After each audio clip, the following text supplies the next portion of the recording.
But Yara is the current Pan Am Open Class champion with an incredible bracket that she ran through at the Pan Ams a couple months back. Attention athletes, Talita Andrea Dosiera, Alianse, please report immediately to mat number 3.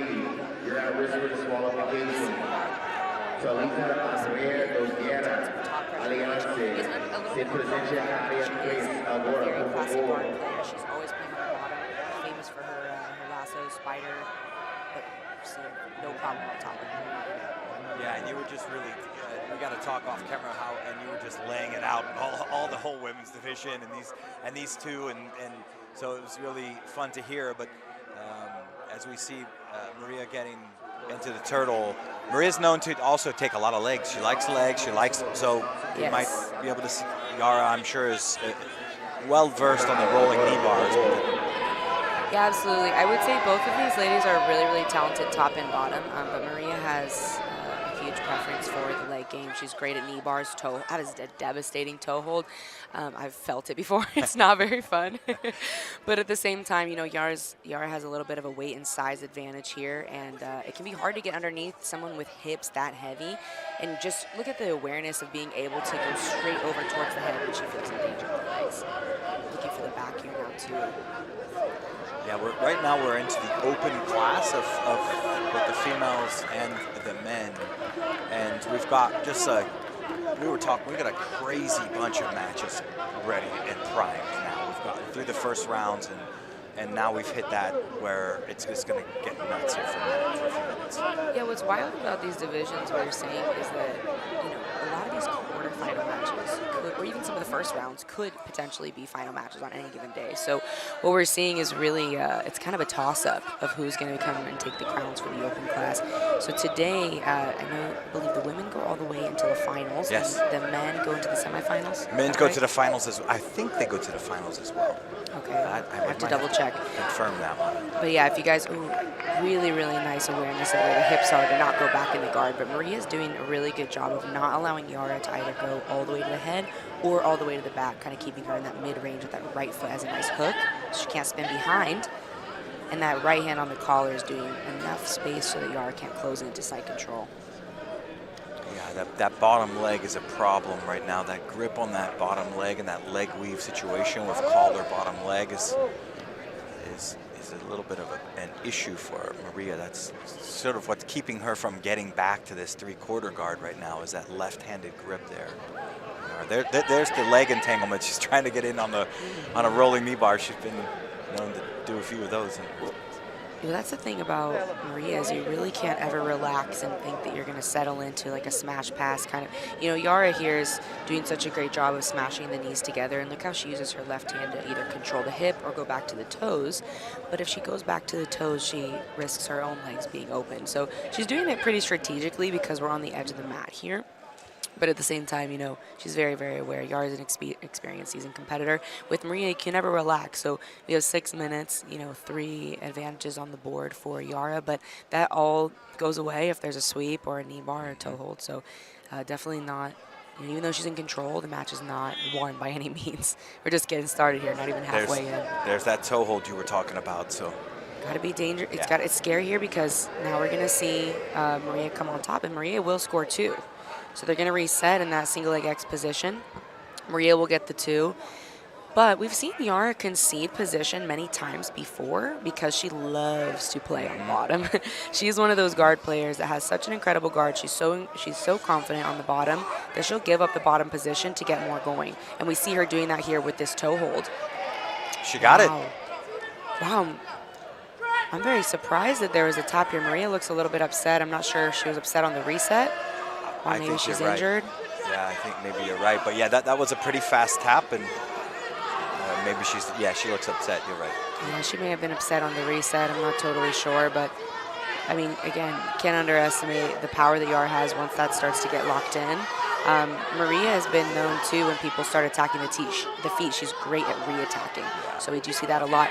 I think if we go over to mat 1, we're going to see Patrick Gaudio versus Felipe Andrew, which is going to be a quarterfinal match. Again, like we say, these quarterfinal matches, these could be finals. You know, Felipe Andrew versus Patrick Gaudio is an insane match. Yeah, I'll just like scouring some of the brackets. We got Bianca Basilio and Talita Noguera coming up. Let's see.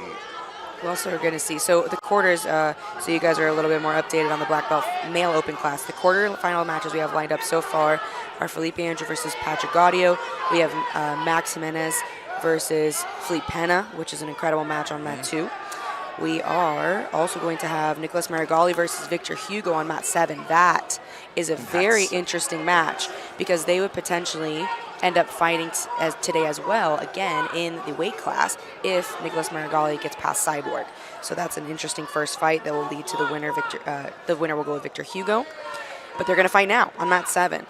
They are. Let's actually head over to mat 7 when we get a chance because they are scheduled to go before Philippe Andrew and Patrick Gaudio. So we'll get to see a taste of the ultra heavy division before the ultra heavy division starts. And then the last quarterfinals that we're waiting on is going to be Wallace Costa da Silveira versus the winner between Marcelo Oliveira and Kainan Duarte. So the winner of that will be going into the quarterfinals with Wallace. So that is an incredible list of 8 athletes in the men's quarterfinal of the open class this morning. Absolutely. Good morning. Good morning. Hope you're awake. Yeah, Hope you're ready to go. Yeah, so again, if you guys are deciding which mat to go to, we will be going to mat 7, but mat 1 will be Philippe Andrew versus Patrick Gaudio. Mat 2 will be Max Jimenez versus Felipe Pena. Mat 7, where we're going to go, is going to be Nicholas Marigali and Victor Hugo. And mat 8 will be Wallace versus the winner of Kainan and Marcelo. And Victor Hugo and Nicholas Marigali had a match I want to say a year and a half ago, and it was in the gi. And Victor Hugo won a very narrow, hard-fought match. I believe it was 2 points. I'd have to double-check exactly, but it was close. And he was definitely the underdog going into that match. Nicholas Marigali was the favorite.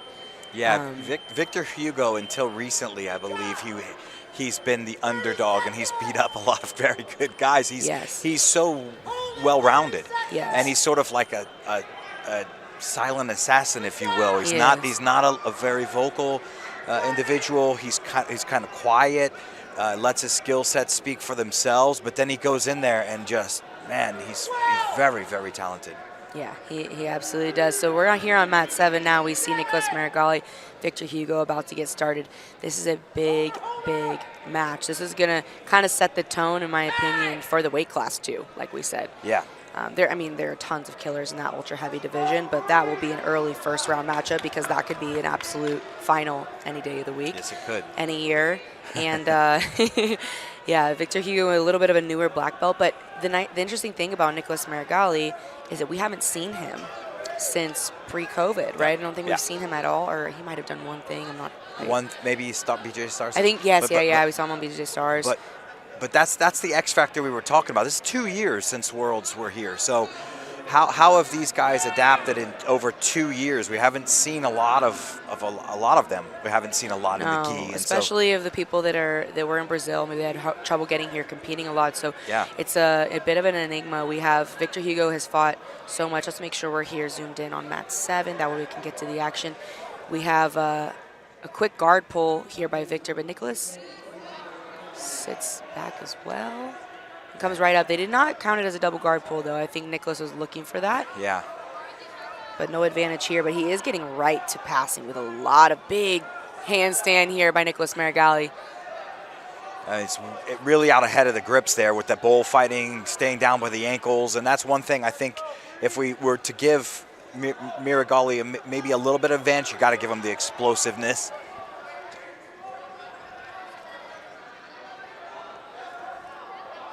Yeah, absolutely incredible. I mean, one thing I always enjoy about Marigali's style is his explosiveness. It's so exciting. It's so fun to watch.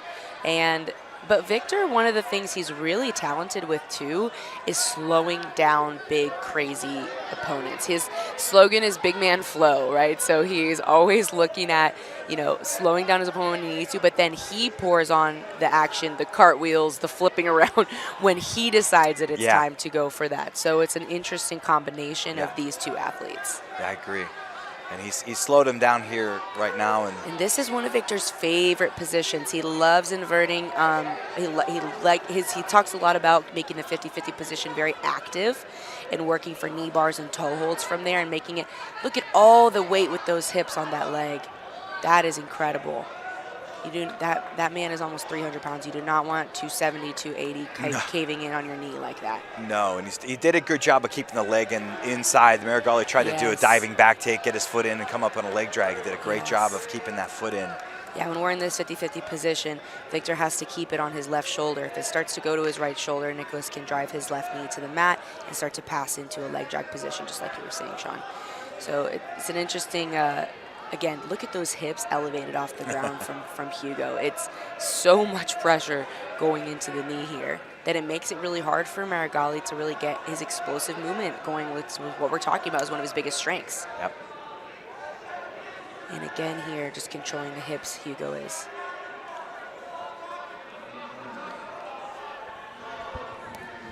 Yeah, see, now we see Hugo in, again, one of his favorite positions. He won the 2019 Open Class Nogi Worlds final with a knee bar on Cyborg from a very similar position, and he's always very comfortable here. One of the challenging things with those ultra heavy division can be that the guy's legs are so long that it can be hard to get the leverage and get in just the right place for the knee bar. But here we see Hugo almost having the opportunity to come up for the sweep, but now just settling in on that left hip, doing a really good job of controlling Marigali's right leg. So if he's controlling both legs here, then Marigali really cannot come back up and defend the sweep. So Hugo will come up here for the 2. And it looks like he's checking in with the ref here. He think got poked in the eye, so they may have someone come in and check on them. But he is getting the 2 points. So 2 points and an eye poke, or maybe a little scratch or something. But it'll give you know, Marigali a chance to kind of recenter himself and reset too. We've seen Marigali down before, and it never really phases him. He has such a strong mindset. Yeah. And interesting to note that, of course, you know, he has the advantage as well. So if he does come back up on top for the 2 points, then he will be leading. And there's still almost 7 minutes left in this match, so there's plenty of time for a lot of action. Yeah, absolutely. That's good to note there for some of you newer sort of spectators that are getting into the sport, the tactics behind and the strategy behind some of the mindset there. You got those advantages can really make a massive difference in how the match plays out, especially when you're like this, where now there's that teeter-totter sweeping. Can be a whole sweeping teeter-totter game where you can give 2, but if you get 2 back, you're still winning. And yeah, sometimes it's a very interesting game, like the 50-50 sweep battle, or you know, those little tilt sweeps, because a lot of times, you know, we talked earlier about Yara giving up the sweep to be on the bottom. She was happy to be on the bottom, and you know, Marigali, he's very, you know, powerful on top and bottom. So he may have decided, you know what, I'm tired of this 50-50 game. I just want to be on the bottom. I want to play guard. I want to get to my stuff. And it can be a very, very intelligent decision, of course, and it's strategic. But at the same time, if you wait too long to then sweep back, or you end up on your butt on the last time, then, you know, you are down by that advantage or whatever it might be. But not really a risk here with Marigali, as we assumed it wouldn't be, going right back up on top. And now Victor in almost on an ankle, it looked like, but Marigali is able to put his weight into his right foot and drive his right knee down to take the pressure off the ankle here. Victor doing a good job though with his left foot, trying to continue to push on the hip, but now may have to switch into some more inversion style so that Marigali couldn't backstep pass. Yeah, and it was that, I liked how the thing that he was trying to scoop the leg to get some of that weight off of his leg, but Marigali countered so nice. Ooh, Marigali with a nice collar grip here with his left hand. That is very dangerous. That is a very, very powerful grip, because you can use it to staple your partner down. You can also use it to start attacking with just the left forearm.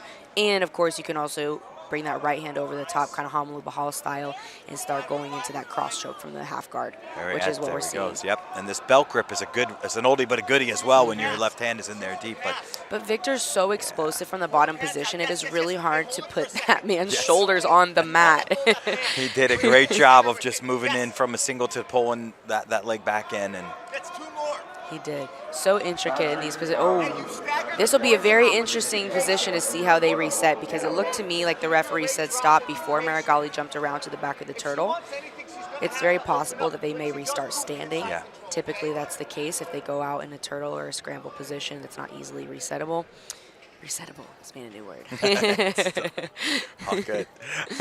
So we'll see. I think they will start him standing, but yeah, I think that would be a good idea. Yeah, they're going to restart standing here. So 2-2, Marigali up by 1 advantage here. Okay, so this is a very, very tight match, 5:20, so a little less than halfway down, and a lot of action. So I'm interested to see who is going to opt to pull here. Ooh, and Marigali will pull right into a beautiful close guard with a deep collar grip on the left side too. Victor also always looks very, very dominant top and bottom. So, Yeah. it looked like he was happy to play on the top. He wasn't rushing to pull.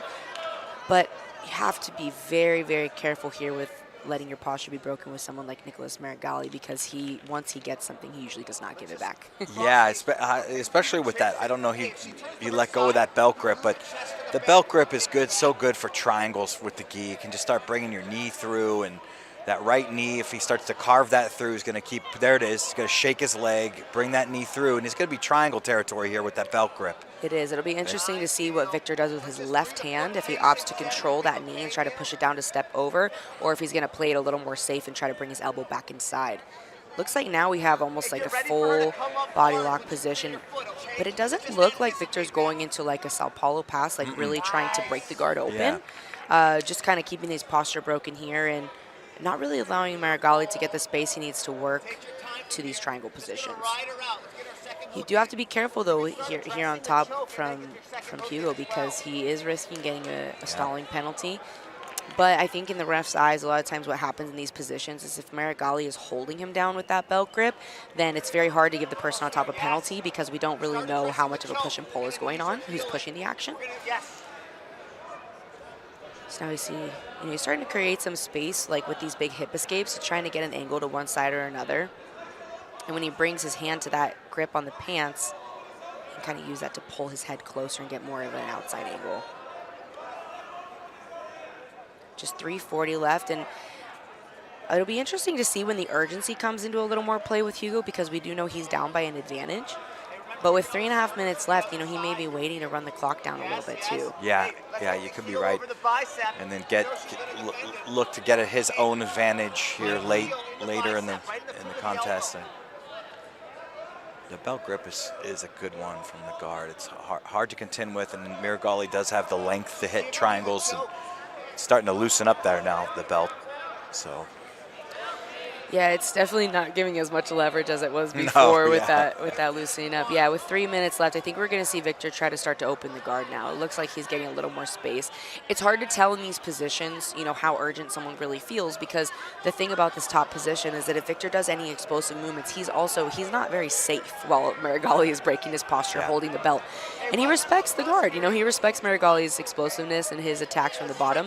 So if he postures up in the wrong way with his arm extended, man, arm bars, omoplatas, triangles right there, which is why this closed guard position is so dangerous. It is, and you've got just even a sweep that hits, it comes back up, it gets another advantage. Yes. A lot of things that he's got to be concerned with here. And Marigali is a very, very good close guard. So yes, and Victor, no stranger to dealing with this. Of course, he's training, with Shanji Ribeiro, the close guard and side close guard master, right? So he's not unfamiliar with these positions at all. And now we do start to see a little more pressure here from Hugo. Might be trying to start to push that leg down with the left hand and start to pass to the left. He's kind of dropping his right hip, little body lock passing style. The guard is still closed. 2 minutes left.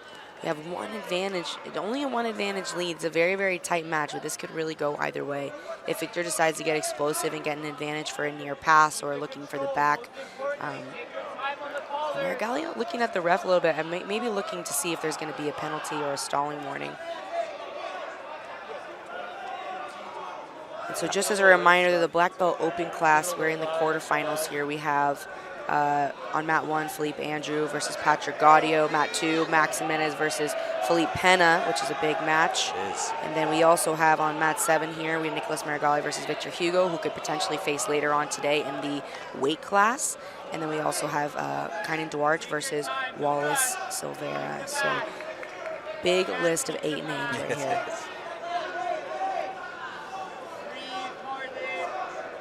And we also have the women's open class going on right now. I think we have Yara versus, is that Yara versus Ana Carolina? Gabby Garcia. Gabby Garcia versus Ana Carolina. Ana Carolina.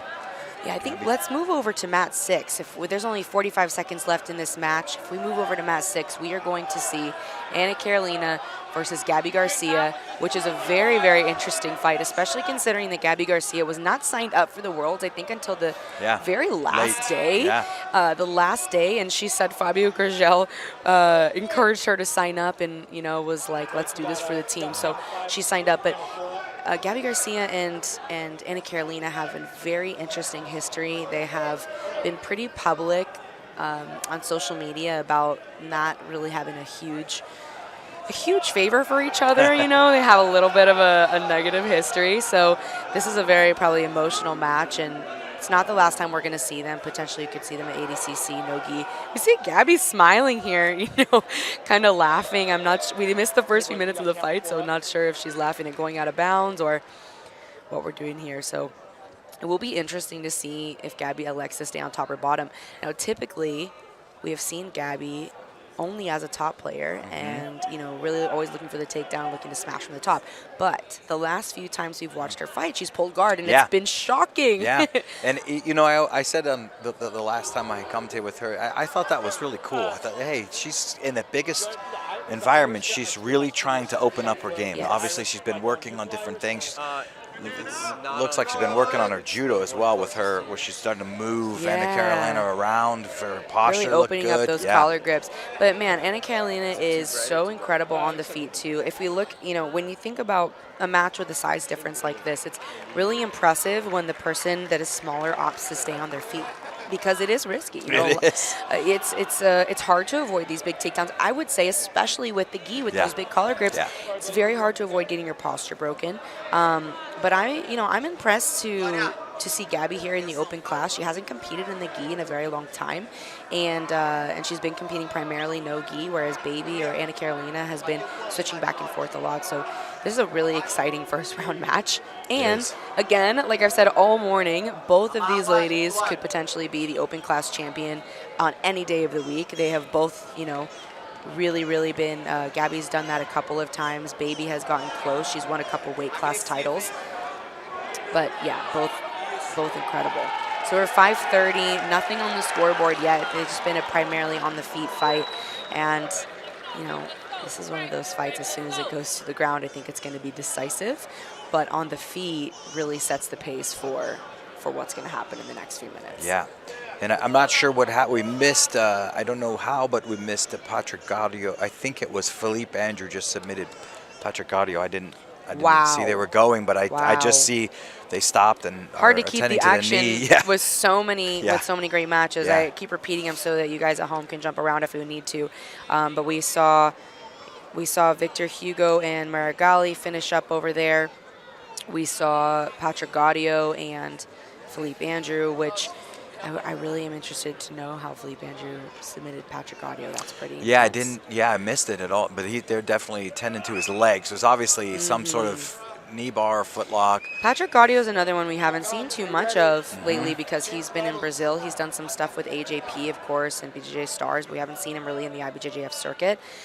We have one penalty on the board now for Anna Carolina. I believe it was from being pushed out and kind of, you know, looked at as a stalling call or not staying in the middle of the mat.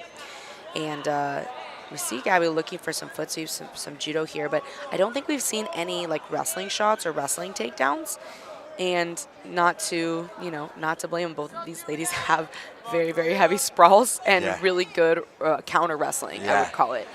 Great counter wrestling. And counter wrestling is something that we've seen develop a lot in jiu-jitsu, I would say, in the last couple of years as the wrestling level has increased and really, you know, transferred gi and no gi. We see a lot of big throws out of shots. We see a lot of, you know, backflips and reversals and reshots, and it's really impressive to see things develop. Yeah. And it can become a little bit more difficult, right, with the collar grip. That a little bit of even an easier way to get counter wrestling. Somebody shoots when you have the collar. Oh boy, can 100%. Be a little bit. You got to get through those collars and. Right. Yeah, Gabby, every time they reset, Gabby's like laughing, smiling. I think she's looking over to her corner. It's funny. She's enjoying herself. She's having fun. Anna Carolina is definitely one of the most passionate fighters you can watch. She's very emotional and involved in her fights, like in a good way, because she always looks like you're getting 100% of Anna Carolina. I don't think I've ever seen anything less than 100% from her. I've definitely never felt anything less than 100% from her. She is just an incredible athlete. Wow, big closed guard pull here. So we're about 3:40 left in the match, and Anna Carolina opts to pull closed guard, which I really think is a smart decision with that penalty on the board at this point. And Anna Carolina's guard is very, very intricate. She had an incredible match with Gabriele Pisana, who is actually going to be fighting Gabby Garcia in the super heavy first match of the day later today in their division. And yep, she's actually jumping. We can jump over and watch her right now. Is that mat 5? Looks like mat 3. On mat 3, this will be a good one right here. Let's jump over and watch Gabby Pisana versus Bianca Basilio, which is incredible. But Anna Carolina had an incredible match with Gabriele Pisana where we saw her really control a bigger, stronger, taller athlete with her beautiful X guard and single leg X transitions. And so she could be looking for the same thing here with Gabby Garcia. Yeah, when we can, we're going to hop over here to mat 3, and we're going to see Gabriele, and we're going to see Bianca Basilio. And this is a very interesting fight because there is a huge weight difference, but Bia Basilio has so much experience and success at the black belt level in the open class as a smaller athlete that you can never, ever, ever count her out. Yeah, agreed. And she's very explosive and very fast. So she's going to have to get free, so to speak, of some of the grips in the closed guard, though. Yes, I think this was very smart by Gabby Pisana to come into this body triangled closed guard to slow Bia down, because she is, just like you said, so explosive, and when she gets moving, it's very hard to stop her. So sometimes with the bigger, stronger athletes, they have a harder time with the smaller people because of the speed and the explosiveness. But if you can use your strength advantage to slow them down, or just your positional advantage to slow them down a little bit, then that's really when you can feel the difference between weight classes. If you don't slow it down, then you feel the speed difference, right? So Bia has to be careful here. I mean, when we think about this position, what the ref is looking for is Gabriele does have to start to go for some attacks, because if she stays in this body triangle position, she will be called for a penalty because the referee knows that this makes it pretty impossible for the person on top to open the guard. And so if there's no action from the bottom person, the person on top is basically in a forced stalling position. So they have to give a penalty to the person on bottom eventually, but not quite yet. She's being very active with the grips, and I've seen her use that sweep many times successfully, that big overhead sweep with the knees and the shins and the armpits to knock the opponent over. It also opens up a lot of other things as well as she gets off balanced. She's got an overhook here, possibly going into maybe an arm drag situation. Arm locks coming. I like Bia's grabbing the sleeve. I think that's a good tactic so that Gabriele can't scoop that leg and get some really off balance going, but she's not really made a big attempt to step up with that left leg yet. Yeah, it looks like she's here trying to pass the lapel to her left hand, which is really going to lock in the control of Bia's posture. And once you're here, of course we want Bia to open the guard. It's big sweep attempt from Gabriele, but she almost ended up in like a side guard once she came back to the top. That's a big grip right here. If she can grab that collar, that's a pretty big grip that she could win, because she could drag the arm across. Yeah. There's a lot of stuff that with that collar. There's a whole game there with this collar. It's an arm lock. It's a Bravo from the closed guard. It's a lot of stuff going on if she can feed that lapel all the way over the back. Yeah, it's hard. We want Bia to open the guard here, but it's very dangerous for her to stand up with that body triangle around her waist, because as she does, there's really almost no way for her to posture up. But Gabby is really smart. She's probably one of the most strategic players that I've ever seen. Her brother and coach is actually an IBJJF ref too, so they're very well involved in the rule. So what we saw was she opened her guard, she moves her legs around so that the referee can't say that she's stalling. Right? She's aware of that. She knows that penalty could come.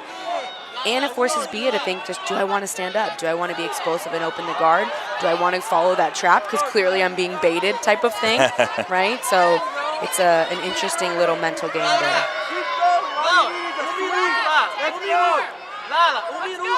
We left the match earlier, but Gabby Garcia and Anna Carolina are still going. There's very little time left, and Anna Carolina is trying to look for a last-minute advantage because she's losing by the penalty. So, yeah, very, very high-paced match over there. A couple seconds left, though. Looks like Gabby Garcia will be the winner on mat 6, and could potentially have to double-check, but I think it might be the same side as Gabriele Pisana and Bia Basilio.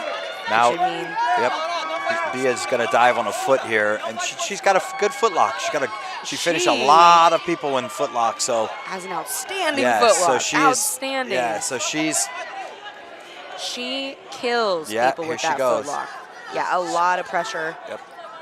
And even though it's a bigger, stronger opponent, a longer leg to deal with, we've seen her footlock bigger people a lot. Yep. A lot. Very, very powerful.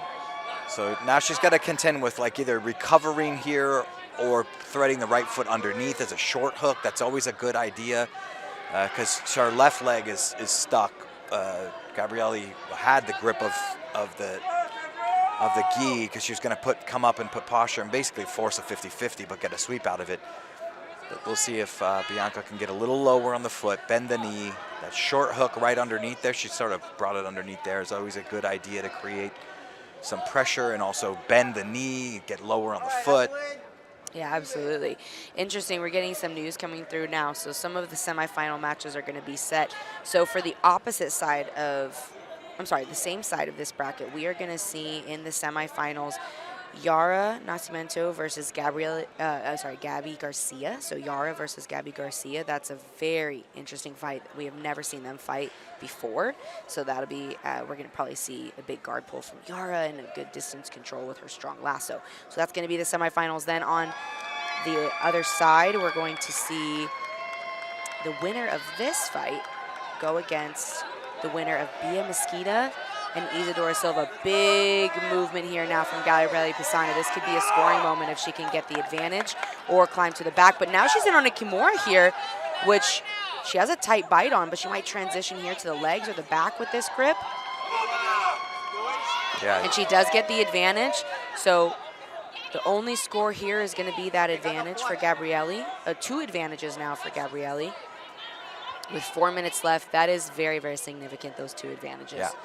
So she got the advantage for the almost pass and the advantage for the arm, I believe, unless that was for the turtle. Yeah, could be, right? Either one. Yeah, so the winner of this is going to go against the winner between Bia Mesquita and Isadora, and that will be the semifinals on the top side. Semifinals on the bottom side will be Yara Nascimento versus Gabby Garcia. And then we also learned that the male semifinals are set as well, which is going to be Felipe Pena versus Felipe Andrew, which is incredible. That is. Incredible. That's going to be at 10:50. And then Nicholas Mariviali versus Kynan Duarch, which is another incredible fight at 10:54. So we will bounce over to those just as soon as these start to wrap up.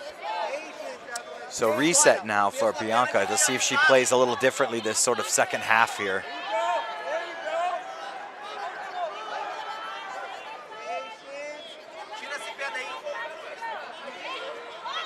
Yeah, I'm interested to see the decision making of Bia Basilio here. I'm interested to see if she pulls and elects to be on bottom.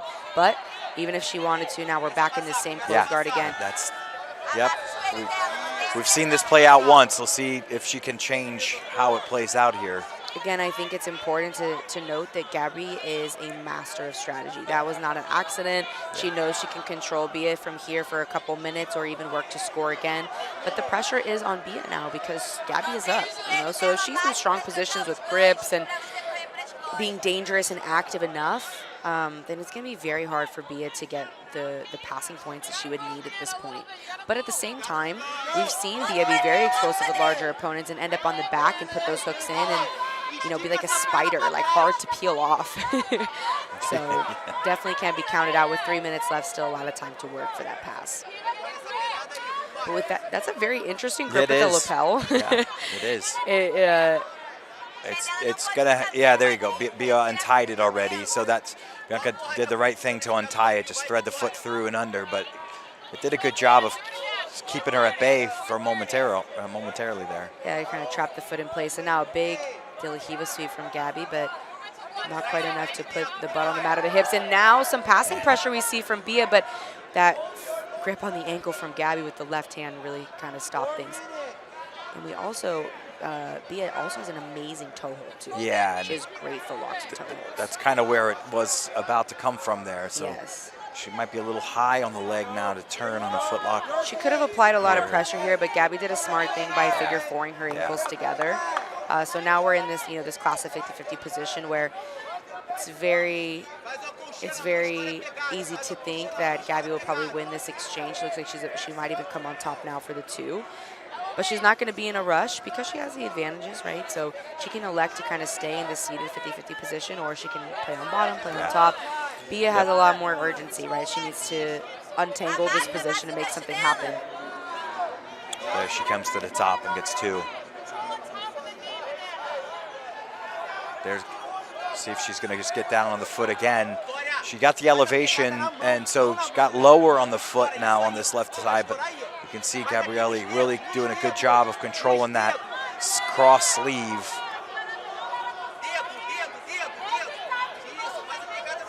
Yeah, just 120 left here in the open class quarterfinals. And the winner of this fight is going to go against Bia Mesquita, the winner of Bia Mesquita and Isadora Silva. And if Bia does come through on that other side of the match, it would be really, really interesting to see Gabby Pisania potentially go against Bia Mesquita. That's going to be an incredible fight. So Bia comes on top now for the 2, but not super meaningful just yet because Gabby has those 2 advantages. And now Gabby looking to, attack the feet here. Oh, now we almost saw some good ankle lock pressure from Bia Basilio. We still could, but if Gabby's able to put the weight in her right foot, or just, continue to bring her toes up and kind of like stick her foot in the boot, we call it, then it's hard to get that extension on the foot that Bia will need. Yeah, there she's got a little, yeah, she had it. It's teetering right there, right? She's getting good pressure, but then Gabrielle's moving well and getting rid of that pressure. Yeah, Gabby's doing a good job of addressing Bia's left foot to keep that extension at bay, and then also she's turning her knee inward rather than outward. But now Bia coming up to, ooh, nice smash position here now from Gabby with just 5 seconds left. Gabby will take the win here, which means we will see the winner of Bia and Isadora fight Gabby in the semifinals. And it's likely that will be Gabby versus Bia Mesquita, which will be a monumental first-time match for the 2 of them. And then, of course, on the other side, we have Yara versus Gabby Garcia. So that'll be an interesting thing to see play out into the semis and the finals here. In just about 10 minutes or so, we're going to see the black belt male semifinal, which will be Felipe Pena versus Felipe Andrew on mat 1 at 10:50 in 10 minutes. We'll see Nicholas Marigali versus Kynan Duarte on mat 8 at 10:54. And then right after that, just following a couple minutes later, we will see the semifinal match between Yara and Gabby Garcia at 11:05 on mat 6. And we've yet to set the semifinal for the other side of the women, so they're waiting on Bia Mesquita versus Isadora. Right. So we can actually hop over to that match right now. It's going to be on mat 3. We're on mat 3, aren't we? We're on mat 3 now. So that match is going to be next up. We're going to see Isadora versus Bia Mesquita. And that will show us exactly who's going to be in the semifinals against Gabby. Bia had a very fast first match. I saw her earlier match just hit a very fast, quick arm lock. Yeah, interesting. Isadora, we haven't seen too much of her lately because she's been in Brazil. But her first round match with Elizabeth Clay. So if you guys didn't see that match, she beat Elizabeth Clay. Not an easy task. No. And so technically we're looking at, it's likely that Bia will win, but we really have no idea.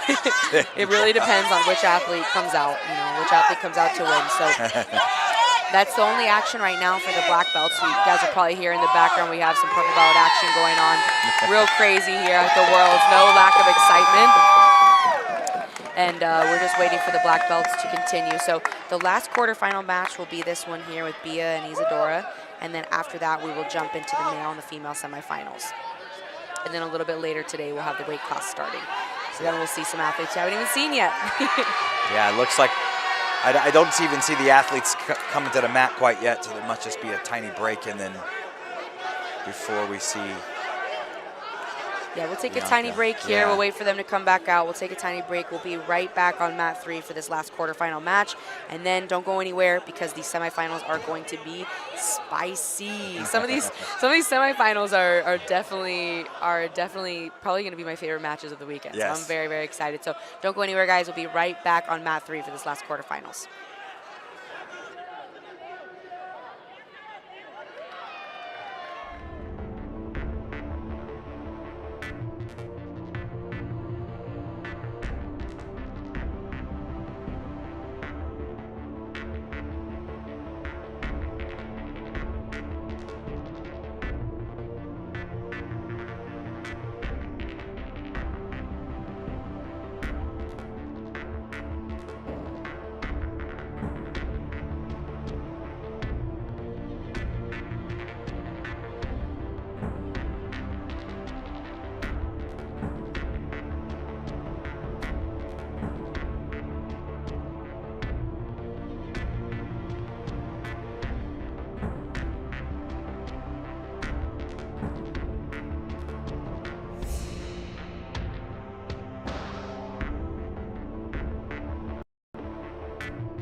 right, guys, it's party time. We are on mat 1, and we are going to check out Felipe Andrew versus Felipe Silva in this first semifinal match of the Black Belt Open class, which is a highly anticipated match. I'm so excited for this. Yeah, this is going to be amazing. It's the battle of the Philippes, essentially. Like Felipe Pena underneath where he always feels comfortable. He's got to watch the foot locks. I didn't see what happened with Felipe Andrew, but he's got a very good foot lock. And it's really interesting to me to watch some of these guys who are like newer generation black belts with legends, and you know, we haven't seen Felipe Pena too much lately, so we really don't know what he's been up to. So yeah, in a big, but Felipe Andrew's been on fire. He has. He submitted Patrick Gaudio earlier, if I'm not mistaken. He had a crazy pants performance, just been so dominant lately, so incredible. Interesting use of like the spider position with the left leg by Felipe Andrew, but Felipe Pena peels that foot right off. Yeah, so Felipe Pena had his left leg. He went over the top because now, you know, the leg lace is becoming bigger and bigger in the jiu-jitsu game, and you can use it. It's not that way now. It's almost like a lasso with his left leg. He's got that left leg almost in a bear trap position, but you can use it. You just have to use it carefully, and he was almost used that to sweep Felipe Andrew. So in the very beginning, he literally inverted almost like an ankle lace position, and it put Felipe Andrew down, and he was able to come up. So it was a nice use of that position, and I think we were talking earlier. I think we'll see that position in the gi. You can use it in the gi. You just have to be very careful on how you use it. But it's a very productive way to pass guard. It's a productive way to sweep. I mean, you're controlling both legs at the same time. Very interesting. You know, we have a penalty coming in now for Pena. It looked like Felipe Andrew was really excited about staying in the middle of the mat. He was kind of scooting back, trying to stay engaged, and I think the penalty was for not engaging from Pena. So from here, wow, this is a lot of heavy pressure stapling down the legs. But Felipe Andrew did a great job of getting the sleeve of Pena up so that he couldn't keep the legs stapled down with that pant grip. Wow, big pant grip movement here from Pena, but not enough to get past the guard. Let's go. Yes. This is interesting to me to see another penalty for Pena. Or no, is that an advantage? Advantage for Pena. Yeah, okay, so we have an advantage. I was like, man, that's rough. Another penalty? Just beating Pena up with penalties. Okay, so we got an advantage here for Pena for the near pass, and a lot of pressure coming on. But Felipe Andrew doing a good job keeping that right leg lassoed in. Just keeps enough of the weight off so he can start to bring that left leg back over and get back into an active guard rather than a passive guard.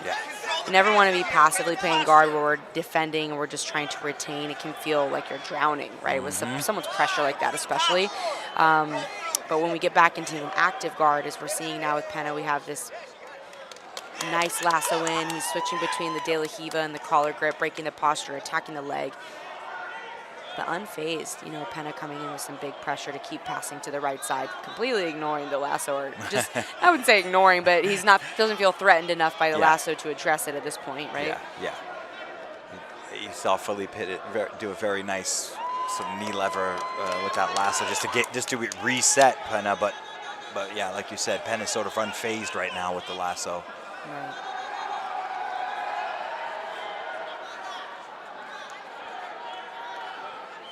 Now reset, we see the athletes are happy. Okay, they checked in with both of them. And trying to clear the lasso. It's very hard to clear that lasso with the left elbow. There's a couple different ways people aim to do it. But if you can see Felipe Andrew's foot, it's actually crossed all the way to the other side of Pena's body now. Yeah, Kendall, I had a buddy that was his sweep. When you crossed it by with the lasso, he essentially won brown belt Pan Am's Now this is a long time ago. This is a long time. but he used that very, very well. And you thought you were past, and all of a sudden he would flip you right to knee on stomach. It was a very creative sweep that's what he did. Wow. One of his moves. So it's a deceiving thing because you have this false sense of security, like you're smashing the lasso leg down and you feel like you're able to kind of control the position, and then you're tilting. And so, you know, it's an interesting, like Felipe Pena right now, you know, has the need to break the lasso, but he also, you know, he's looking at the clock, he's looking at the scoreboard, he knows he's winning right now. There's no intense urgency to open that up and start passing like crazy, but Philippe Andrew almost coming up on top for the 2 here, and now going underneath, reaching for that belt grip. Might come up for it to get to score 2. It looks like he will. Oh, and just kicks out in time. Penna does. Wow. That potentially could have made this match a lot closer with about the 5-minute mark. We would have just been looking at a penalty and an advantage, but back on the feet. And Philippe Andrew has good wrestling. He has a good single, but then look at that. Right, as we say that, big. But there's a switch. Big switch from Philippe Andrew. Wow. And there's that was a great switch. I mean, that was an exceptional arm drag cross trip, right? And then Philippe switches, gets into the double. And just like we were saying earlier, it's the counter wrestling is what we're seeing in jiu-jitsu right now, is really exploding. People are learning to chain things together and be very complex with the stand-up game involving judo and wrestling. And I think the people who do so successfully on the feet in jiu-jitsu are the people who combine, you know, jiu-jitsu or grappling, whatever you want to call that, with wrestling and judo and counter wrestling. Oh, we're seeing some complaint here right now from Philippe Andrew, complaining about a reaping position. But it really gets particular with the way that Philippe Penna is grabbing the ankle with his left hand. He did not have a footlock grip. And so if he doesn't have a footlock grip, then it's not illegal for him to cross that left leg past the hip line over towards the stomach. He could do it now. Basically, if the leg is on the other side, he's scooped rather than over rep, like you're saying. You can reap the leg as long as it's on the opposite hip, that cross hip. Right, exactly. So it is interesting there, though, because, you know, you got to feel for the athletes. Sometimes the refs will give scores for that, and sometimes they won't. Yeah. So I don't blame Philippe Andrew for looking up and saying, like, hey, man, you know, what's going on here, especially with a match this tight. But now we see a big, strong ankle lock attempt from Philippe Penna, and you know it's strong because we're seeing the way that Andrew is really, really responding. Yeah, and you could see a little bit of a grimace from yes. Yeah. I said the names backwards, but Philippe Andrew with the big ankle lock attempt, it'll earn him an advantage. And we know that he has a very strong ankle lock. He comes close to breaking people's feet off all the time.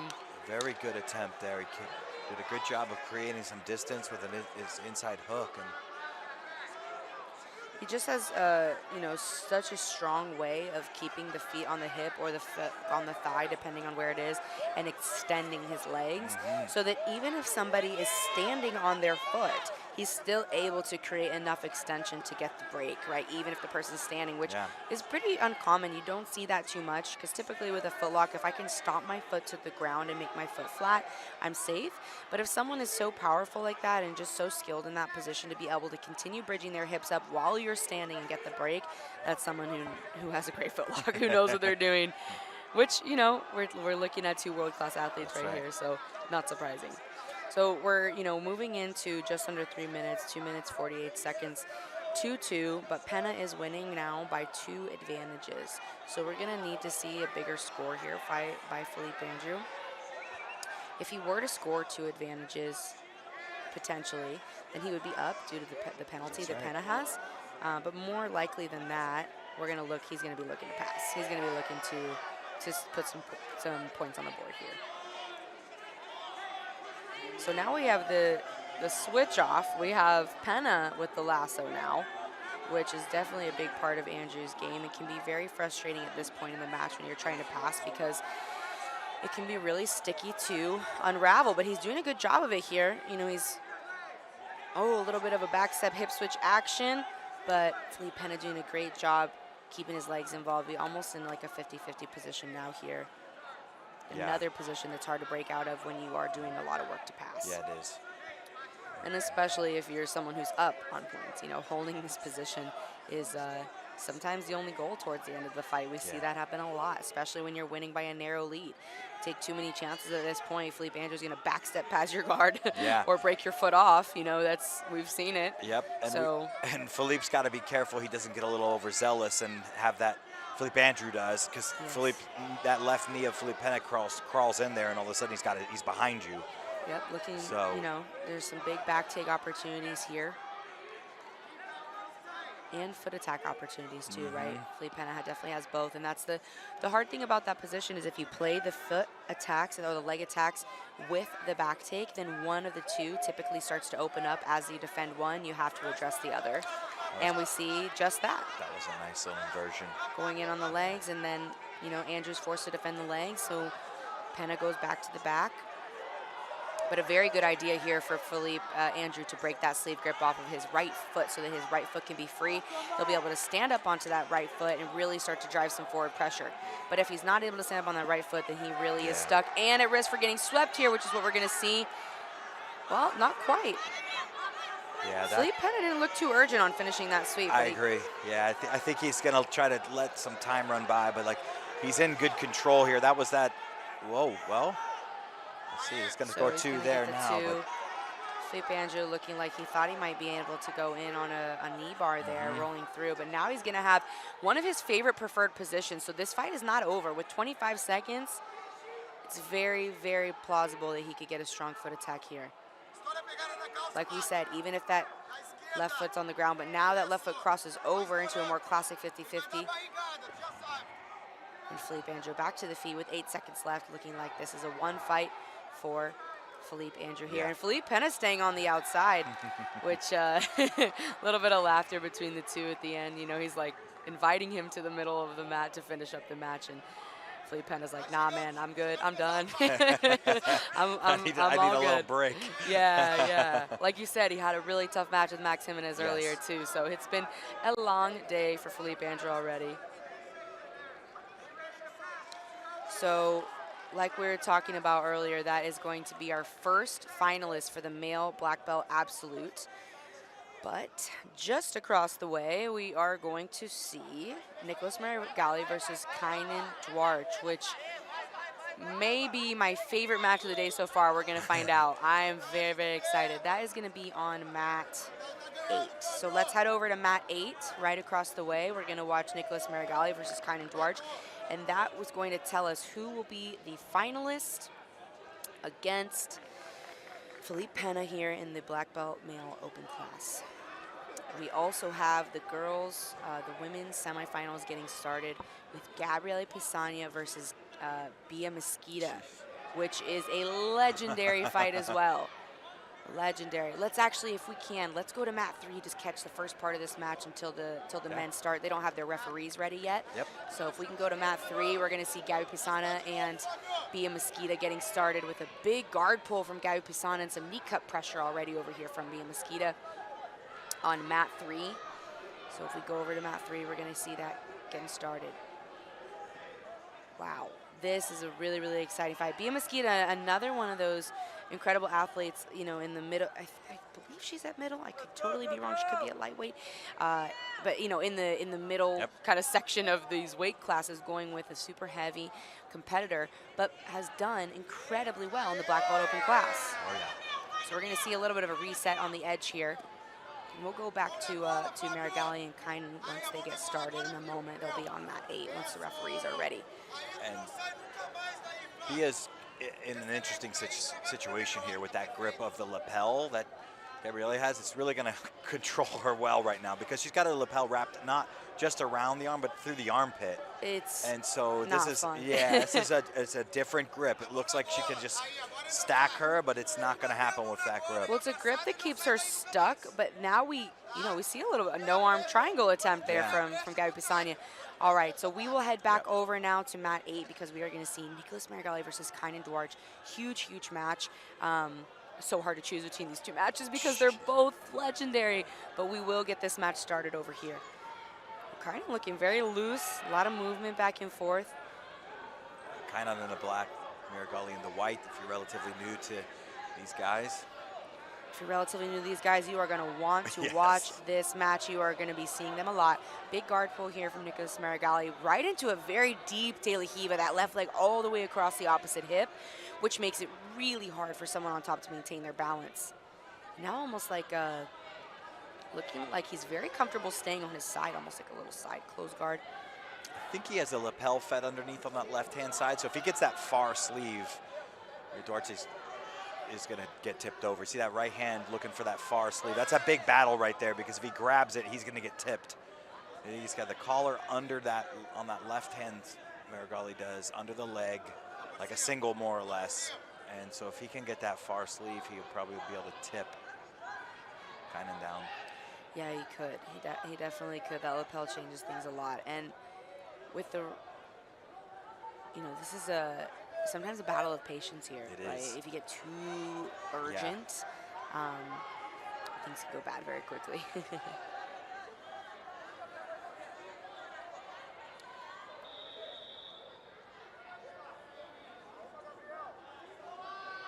Oh.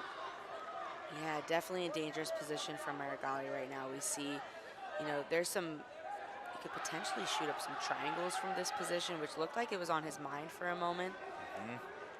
And now, Kynan jumping over, looking for the back, but almost giving up the sweep. We do see him give up two. Wow. Yeah, he was in a kind of a mess there with those grips that Meregali got early from that deep de la Hiva. Yes. Just really had some patience, as you mentioned, for his balance, but he was behind from the beginning with those grips. Yeah, I mean, we killed about 2 minutes just with that position alone, and not a whole lot happened up until that sweep. So, but some nice elevation from Kynan here with his right leg, the butterfly hook. We saw Nicholas Meregali reach down and address it, and now his classic come-up sweep with that pant grip that we see all the time from a lot of the Atos black belt competitors, especially Kynan. But the pressure and the agility from Meregali and the hip awareness was just a little too much. So Kynan was not able to come up for those two. Looked like it was almost there, though. It's pretty impressive considering how many people Kynan sweeps with that. Yeah. This is a little interesting. We don't see a whole lot of this half guard from Kynan. And a big back step from Meregali, but Kynan doing a good job keeping his right knee just inside enough. And he does have the underhook with his right arm. Right now he might be opting to pass the lapel to the other side, but he has to be careful of the big switch here if Meregali comes over and starts looking for the mount. But because he gets that lapel through, he's able to come up and exchange for the sweep. Yeah, that's a nice gripping situation from Kynan there to... It turned it into a little single leg. Yeah. Yeah, that was very nice. He said the pant grip wasn't enough. I needed the whole lapel wrap through. it's a good one for single, right? Yes. Much better than the pant. Yeah, absolutely. It was a good shot of how early he did it. He did it early on and knew what he was going for. And now he's in the close guard, though. Yeah, he did a great job of keeping the underhook tight just enough until he was ready to pass the lapel through, which is kind of a dangerous thing. A lot of times we see people pass the lapel through like that and lose the underhook battle and then get smashed while they're looking to pass the lapel. So really, really good timing. It just shows so much experience and awareness of where he was at. But now here in Nicholas Meregali's close guard, which is somewhere I never want to be, and Meregali doing a great job with that posture control with the left hand on the collar, making it kind of hard for Kynan to stand up now if he can't get the correct grips. And now we're even on the scoreboard, so 6:20, not even at the halfway mark yet, and we are 2-2. So still anybody's match.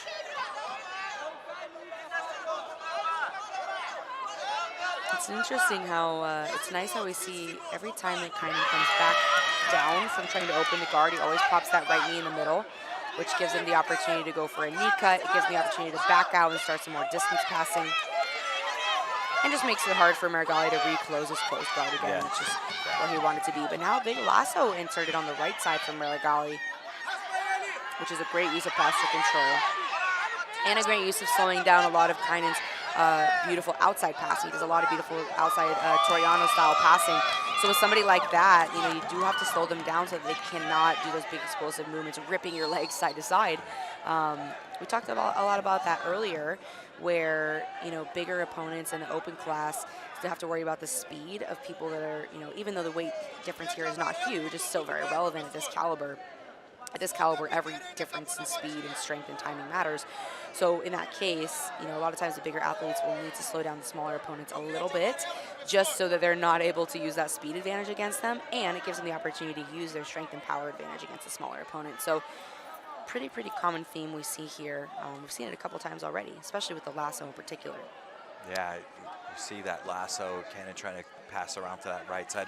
Really, he was going to try to long step out of the lasso for a second, but I don't think he can get his left hand quite where he wants to get it right now. Meregali's doing a good job of keeping his left hand free of any grip with the lasso. Yeah, it's interesting because he has the lasso in on the right side, but then his left leg is in between, which is ready to elevate like a butterfly style hook, ready to elevate at any time. And the left grip on the collar keeps Kainen's posture broken, right? So from here, you know, it might be helpful to see if Kainen could break off that posture grip, but the problem is, the posture control grip. But the problem is if he does and he lets go of that collar with the right hand, Marigali is ready to sweep him, he's ready to elevate with that left leg. So a very difficult position to start to break free from. And very smart on Marigali, because with this game of patience, again, with athletes of this caliber, a lot of times it does come down to patience. He knows that if Kainen gets frustrated enough and starts to get, you know, annoyed with these grips and just starts to get impatient and aggressive, then the openings will come, right? Sometimes it's a game of just waiting. It is such a minute gripping game when two athletes are so good at gripping. It really is a matter of one grip makes or breaks things here.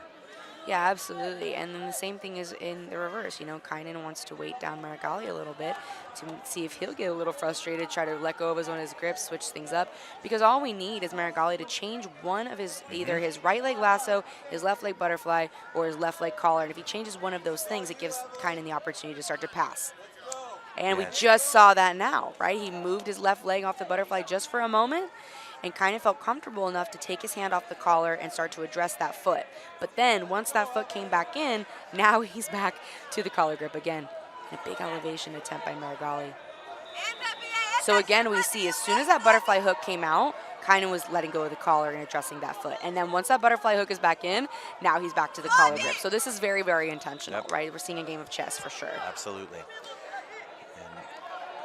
Really still stifled. It's that lasso really is what's holding him in. Now he's let go of the lasso. We'll see if, nope, he's still holding on the belt.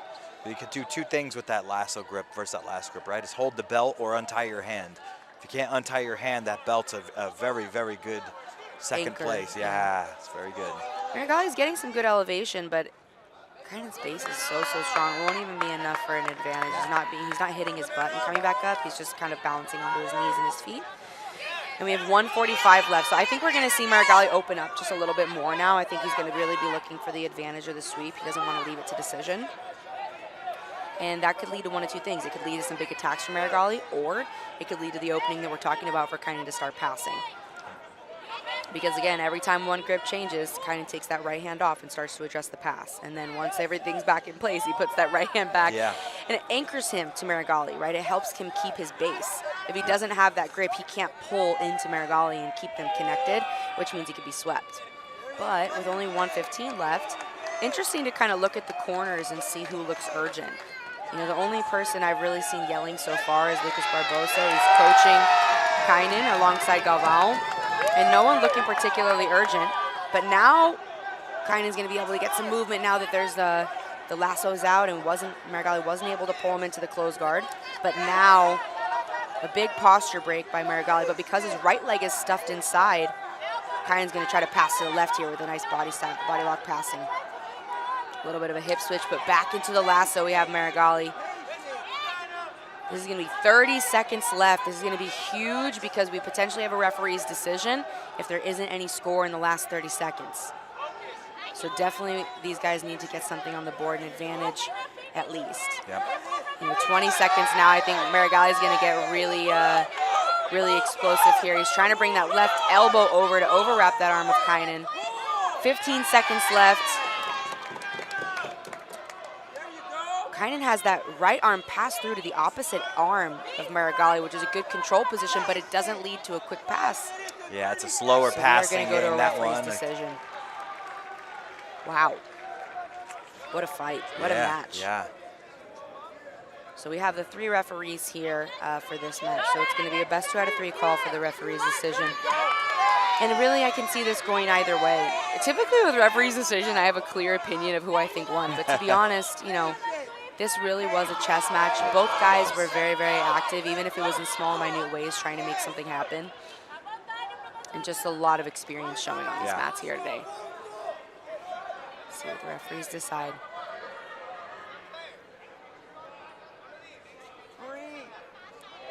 And it is a split decision for Nicholas Marigali. Wow. Split decision for Nicholas Marigali.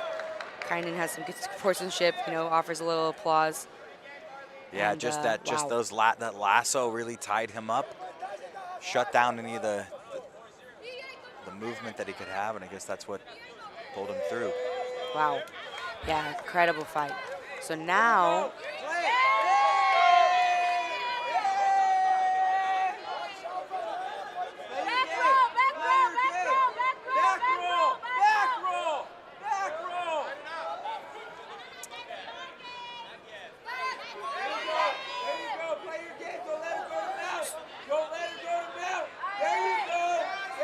yeah, we're gonna head over to mat 6, and we are gonna watch Gabby Garcia versus Yara Suarez in the semifinals of the Women's Absolute.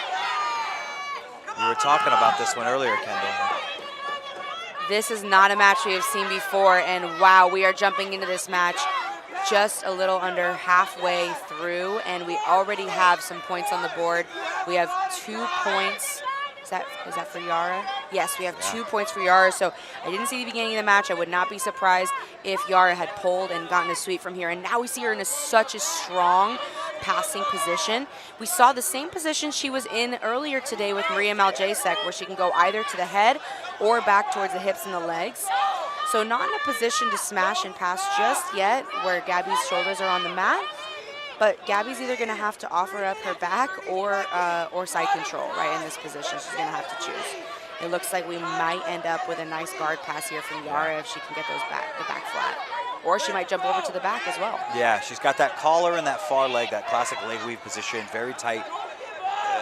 Not quite tight enough on the collar, really to force Gabby to the back with the crossface, but tight enough to give her consequences if she fights to the fours, right? She's got clock chokes coming out the yin-yang, and so. Yeah, absolutely.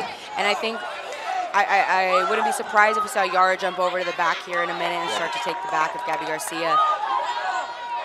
Gabby Garcia had a very close match earlier today with Anna Carolina with Baby. She won via penalty for Anna Carolina going out of bounds. I think it was like a bit of a stalling call on the feet, and it was a very close match.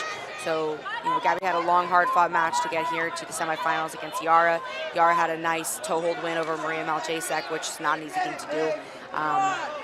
So we have our male finals decided with Felipe Pena versus Nicholas Marigali, which is going to be incredible tomorrow.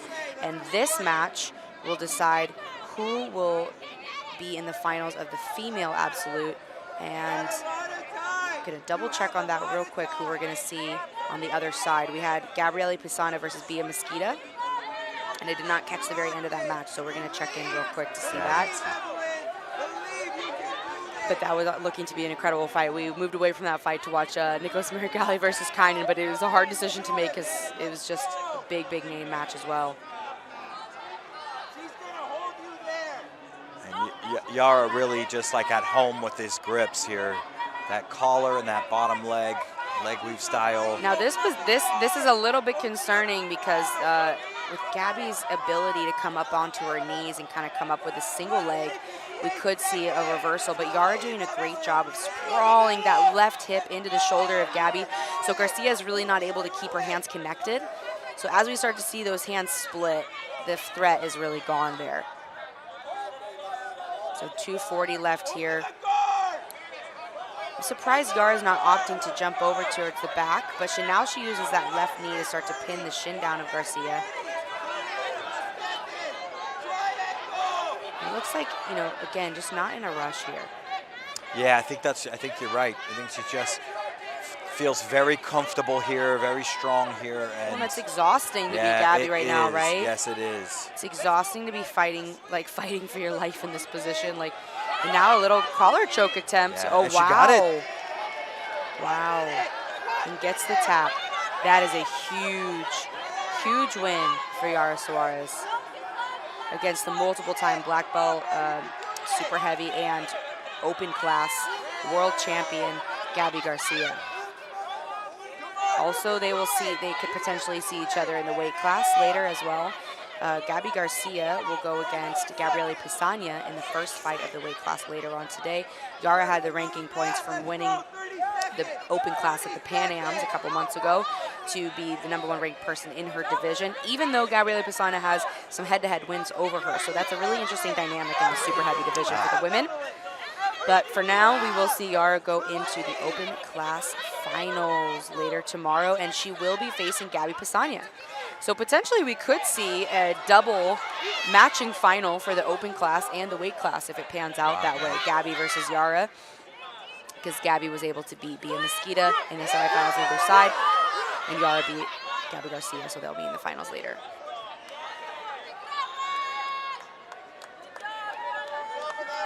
So we are set. We are all set for the absolute black belt finals. We have Gabby Pisana versus Yara Suarez when they are in the same weight class. So that's an interesting thing to note for later today. And then for the men, we have Felipe Pena versus Nicholas Marigali. Both hard fought semifinal matches to get to that open class final. We'll see them tomorrow. And for now, we have a couple minutes, maybe 10 or 15 minutes until the black belt weight classes get started. So don't go anywhere. We're going to take a quick